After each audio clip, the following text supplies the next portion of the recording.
Today we're going to tell you all you need to know if you're going to be visiting Rome for the first time.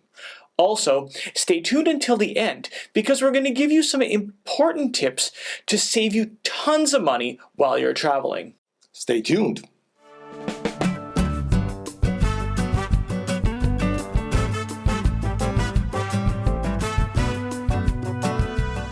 Hi everyone, I'm Rick. And I'm Andrea. And today we'll tell you all you need to know if you are visiting Rome for the first time. But first, if you like travel-related videos like this one, now it's a great time to hit the subscribe button down below so you'll never miss any future videos. Yeah, you would never want to miss one of us. Absolutely. Right? No. Let's begin with our first tip for visiting Rome for the first time. How to reach Rome. If you're traveling to Rome for the first time, chances are that you're flying into the city.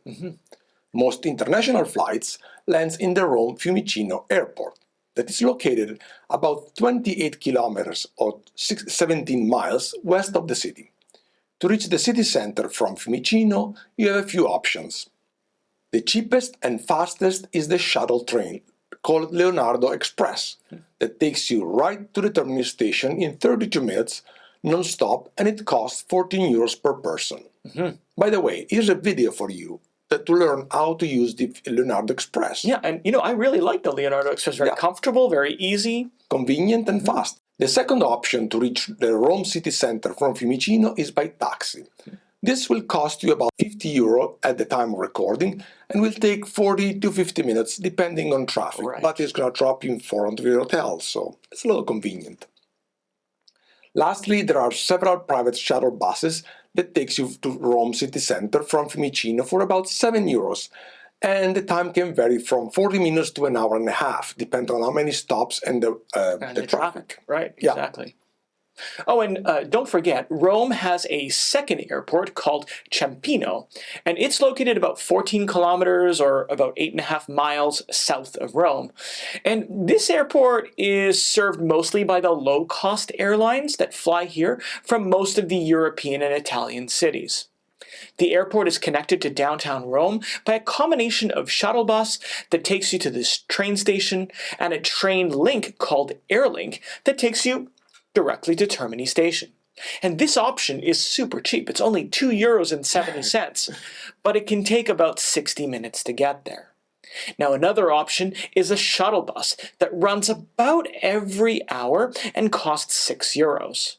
And it takes about 35 minutes. Lastly, you can take a taxi to the city center for a price between 30 and 40 euros. So if you have a lot of luggage, maybe you might want to consider taking a taxi. And these prices are at the time of recording, yes, remember of course. If you are in Rome from another Italian city, chances are that you arrive by train. The main train station in Rome is Termini Station. The station is right in the city center.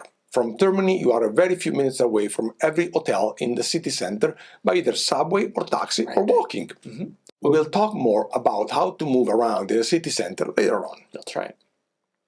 Another common way to reaching Rome is by cruise ship at the port of Civitavecchia. That's one way to arrive. Civitavecchia is located about 90 kilometers or 56 miles northwest of the city. From the port of Civitavecchia to reach downtown Rome, you can take a local train that takes about an hour and it costs about 5 euros. Alternatively, you can use a bus service that connects the port of Rome and Roma Termini train station, and it takes about an hour. At the time of recording, it costs about 5 euros if booked in advance or 7 euros if booked on the bus.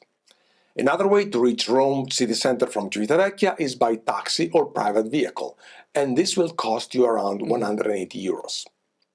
Finally, another common way to reach downtown Rome from the cruise terminal for Civitavecchia is by using the transfer provided by the cruise line, and the cost depends on the cruise line itself. That's right. Lastly, if you are driving to Rome from another Italian city, we strongly recommend you to drive to the hotel and then leave the car in the garage, and that's it. That's it. Driving in Rome is challenging and not recommended for a few reasons. First, traffic. And second, because most of the streets in the historic area are permit only. So it means that if you go there and you don't have the permit, it's a big ticket. Mm-hmm. Also, parking in Rome is a bit of a challenge. So bottom line, don't drive in Rome. Just take transit. Actually, I drive to Rome and that's it. All right, so let's continue our Rome for the first time video by talking about how many days that you need to plan for your first time in Rome. And this is a question we get a lot. How many days should I plan in Rome? Well, our answer is usually a minimum of 3. Especially as a first-timer in Rome, 3 days are the bare minimum to have at least a good idea about what the city has to offer without rushing. And actually, even 3 days are going to be rushing. In fact, Rome has so much to offer that even 4 or 5 days are a good amount of time to spend in the city. Now, look, if you only have 3 days in Rome, this is what we suggest you to check out. On the first day, or day 1, you can check out St. Peter's, the Vatican Museums, Sistine Chapel, and of course the Castel di Sant'Angelo. Now, it's mandatory to buy all these tickets in advance. That way you can avoid the super long lines at the ticket office. You're not going to have enough time to see it all in one day if you haven't bought your tickets in advance. Same thing for the Colosseum as well. Mm-hmm. On your second day, you can visit Piazza Navona, the Pantheon, the Trevi Fountain, the Spanish Steps, Piazza del Popolo, and the Pincio. And on your third day, we'd recommend visiting the Colosseum, the Forum, the Palatine, the Campidoglio, the Teatro Marcello, and of course the Mouth of Truth. And of course, at the end, finally visit the Jewish ghetto. Now, if you only have 1 day in Rome, maybe, for a cruise, we have a good video here to see about what you can see in Rome for 1 day. Our next topic of our first Rome for the first time video is, when is the best time to go to Rome? So, when is the best time to go to Rome? Well, in our opinion, the best time to go to Rome is any time other than the summer. Mm-hmm. In fact, summer is the peak season. The city is really busy with tourists and hotels, and flights are more expensive. Finally, it is really hot and humid. So if you can choose when to go to Rome for the first time, we would suggest mid-April to mid-May, or at the end of September to the end of October. During this month, the city is not as busy. It's still busy, but not as busy. Hotels are less expensive, and the temperatures are very pleasant and comfortable. Yeah, I actually like the September time to visit Rome. Okay, let's move on to our next topic for our Rome for the first time video, and we're going to talk about now where to stay. In our opinion, the best place to book a hotel in Rome is right in the city center. This way, you're very close to all the attractions.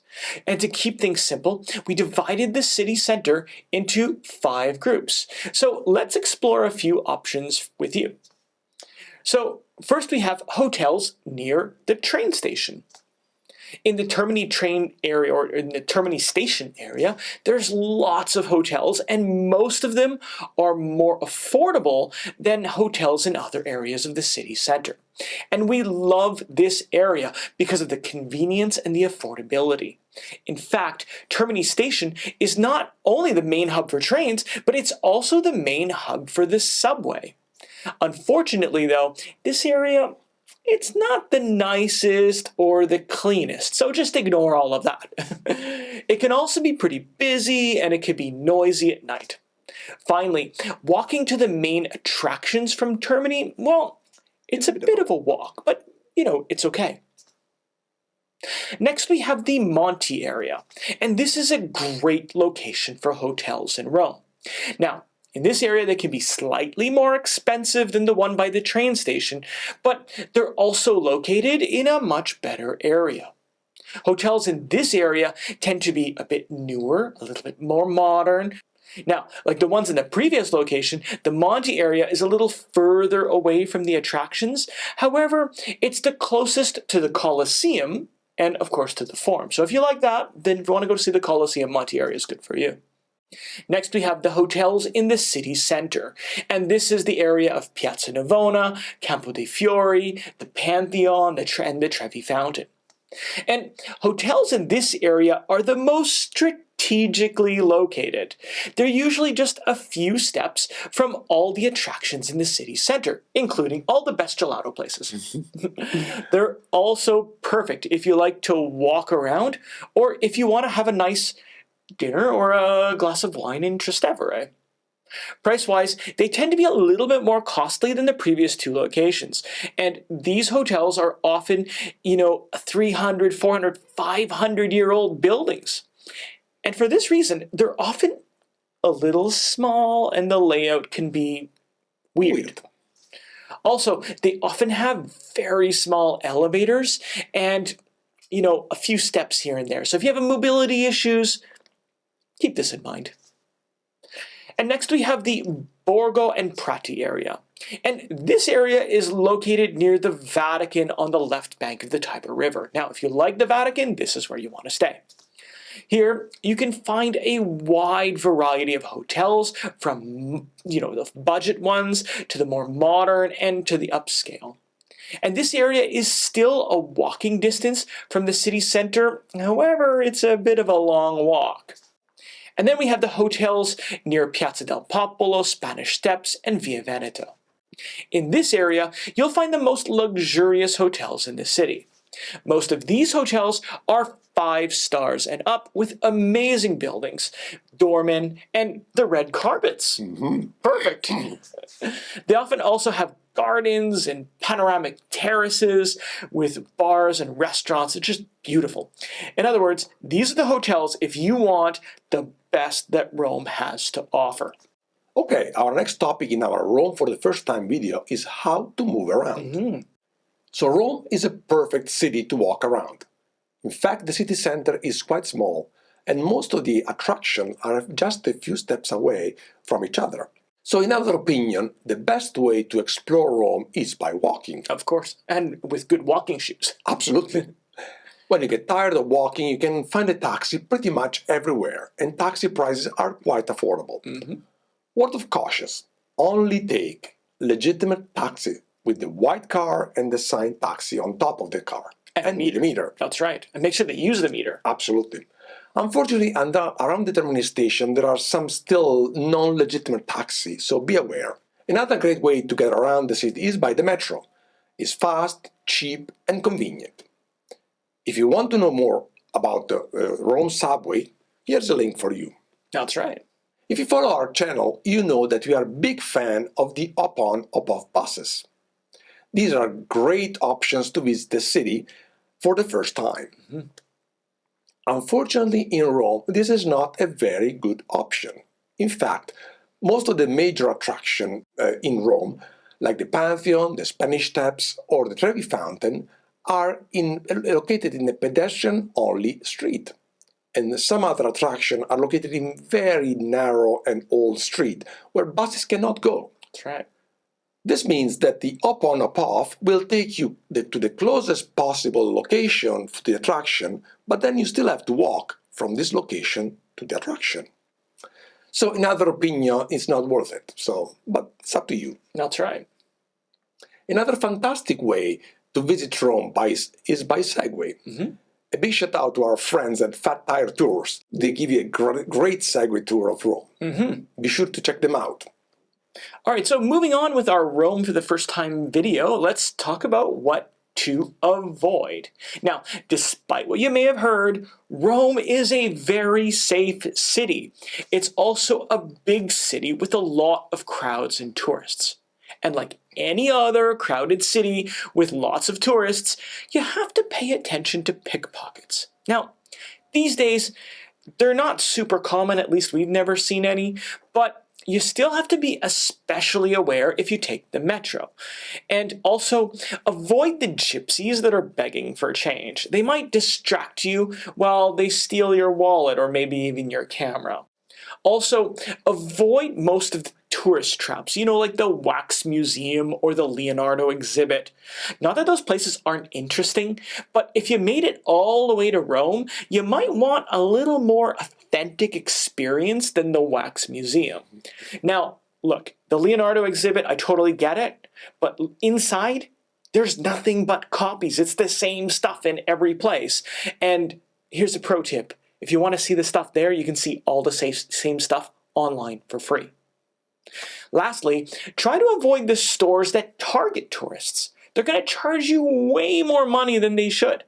If you want to buy a nice bottle of wine, or a bottle of balsamic vinegar, or maybe some limoncello to bring home with you, go to a local supermarket. You'll find them all over downtown Rome. You'll find a great selection there without paying the tourist price. Absolutely. We continue our video about Rome for the first time with the next topic, and that's how to enjoy the city like a local. Once you have seen all the great attractions that the city has to offer, take some time and enjoy the city like a local. Rome is just not an open-air museum, it's also a beautiful, vibrant city. We suggest you to take an afternoon and walk around all the little streets and off the beaten path. You will discover some stunning little piazza or beautiful buildings. Also, you can take a stroll on a bike ride by the Villa Borghese area, and the gardens are stunning. There you can admire some beautiful views of the city while enjoying the peace and quiet of the park and the actual refreshing shades. If you want to stop for an aperitivo, the Italian version of a pre-dinner drink, try to find a place where locals go. Avoid the bar right in front of the Colosseum or the Pantheon. Yes, these are beautiful places, but they will charge you way more than they should because of the location. Yeah, you remember that €7 glass of wine, and we got that much. Exactly. And you won't have the true authentic experience. So go to maybe Trastevere. That's a much more local area. On the same topic, enjoy authentic Roman food. And here's a link all about the Roman food. You can take a look. And last but not least, here's some extra tips for you to enjoy Rome for the first time. So, a guided tour of the city can be a good way to learn about the city and the history of the monument. However, we suggest picking tours that are not too intense. You remember that time a few years ago? We had some friends visiting, and they wanted to see all of Rome. So we booked a tour, and we thought it would be a good idea to book an all-day tour. And the guide was great. Like he was a scholar. He was super knowledgeable. And we met him at 9 a.m. And by 6 p.m. we were so done. We were so tired. We did not care at all about this rock that was important. And this time, it didn't matter anymore. Look, book 2 or 3 hours and you'll be good. Also, if you want to save money on roaming, consider buying an Italian SIM card. Italy has some of the cheapest data prices in the entire world. For example, for less than $10 or €10, you can have 70 or 80 gigs of data. And if you're going to visit more than one country in the EU, the same SIM card will work all over the European Union for no additional cost. Now, we also get asked all the time about exchanging money. Don't use the money exchange stores, okay? They are way too expensive. Instead, if you have to, use your debit card at a local bank or ATM. But if you want a really good tip, don't use your debit or credit card from your home country because you're probably going to get hosed on the foreign exchange. Instead, we like to use Wise. With Wise, you can transfer currency or you can transfer in any currency from your bank account in any country or credit card and then convert it into euros at the bank rate with no markups.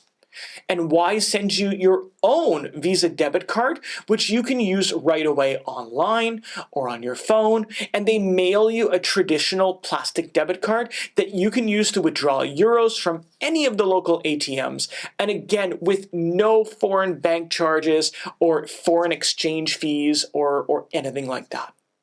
And if you run out of money, you can instantly transfer more dollars from your bank at any time using the app. Of course, if you have some extra euros at the end of your trip, well, you can just convert them back to dollars and then deposit them back into your US account. Or you could just spend them on aperitivo and gelato. The choice is yours.